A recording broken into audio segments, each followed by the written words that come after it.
New day, new video, analyzing Bitcoin, and with Amr Hassanin and Crypto Yacht Club. So yesterday's scenarios that we had when we made the video yesterday, that's a 4 hours time frame. That candlestick was forming, and my expectations that 12 hours here it's creating that zigzag pattern that usually hits this top twice in a ranging market like the Bollinger Band suggests. But so I was expecting in a couple of days it will go and form that zigzag and hit the 13,000 again. Yesterday, my expectation that it will be like 1, 2, and the third will be green. And actually, it's once it closes here, it actually lost the momentum because the trend started and it failed to make a new low, new high. Sorry, it lost momentum because that push was very strong, 3 strong candlesticks. It even closed below the moving average, so typically it loses momentum this way, and it tried again to take the trend, but of course couldn't make a new high, and then it fell, and that's actually not a good sign.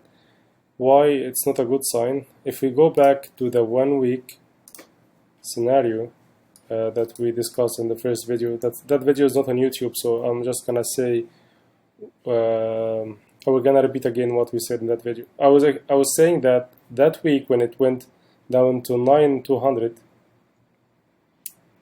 it didn't finish the week below the moving average. Actually, it respected the moving average.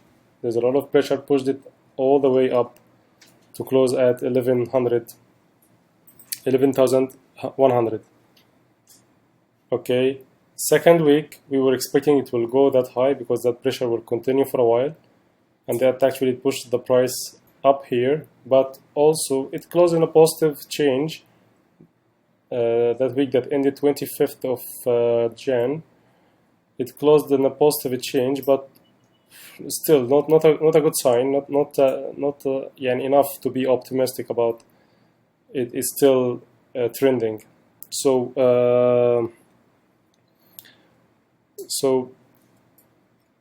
based on these expectations and the pressure coming from that key level that we said at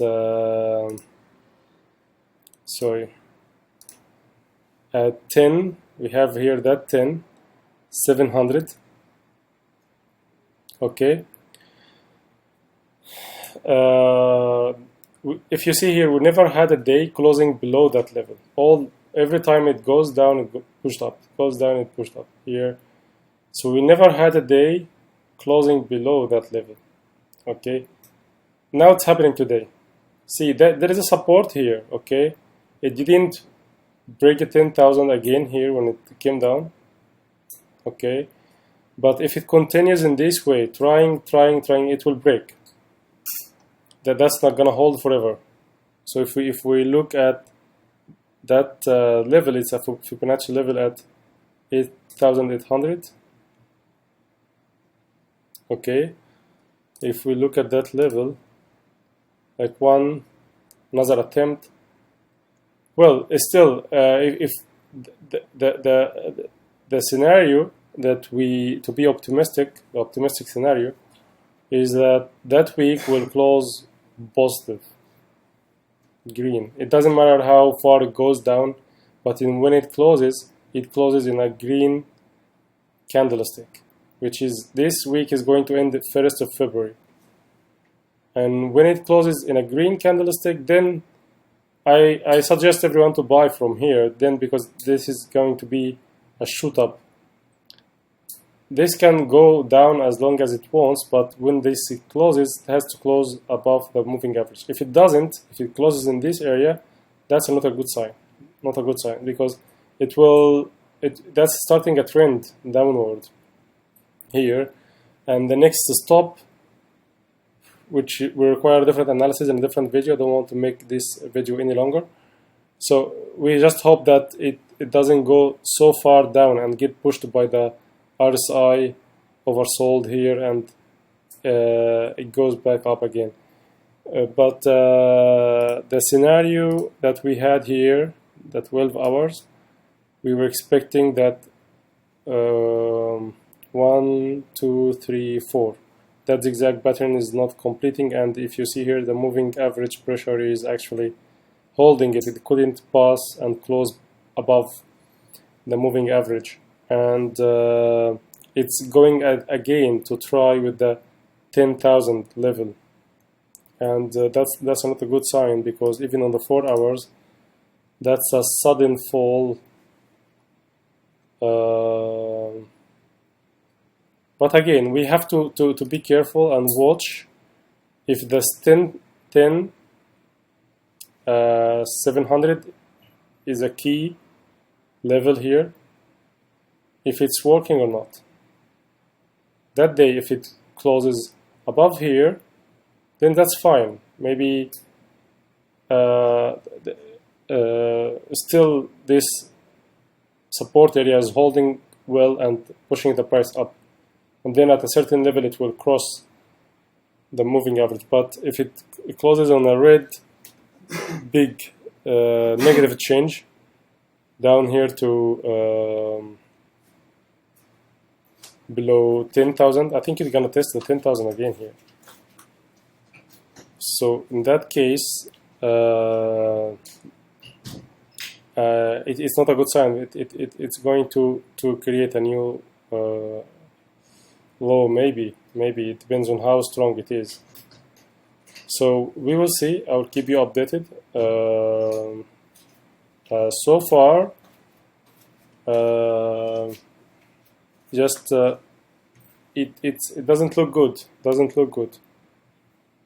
But if it doesn't close that week above that level, then definitely sell, because there is a big fall coming where you can buy cheaper later. If you have 2 Bitcoins or 4 Bitcoins, you can get 6 instead. With a 25% fall in the price, you can definitely get cheaper. But if it closes this week, closes in a green, then buy, because the next week will be a positive change.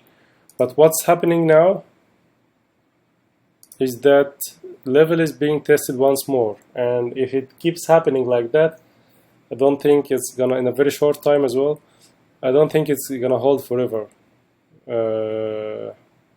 I don't think it's gonna hold forever. Let's just wait for today if it's gonna close above 10,700, because actually I can't see any signs here on the 4 hours. I can't see any signs on the 4 hours. On the 12 hours, that's also, if it closes up here, then the pattern is not still valid. The pattern, it will go up and close at 13,000. This long wick doesn't matter. But if the candlestick stays like that, big red candlestick, strong candlestick, then it's not a good sign at all. So let's see, and tomorrow we'll make another video and see what happened. Thank you, everyone.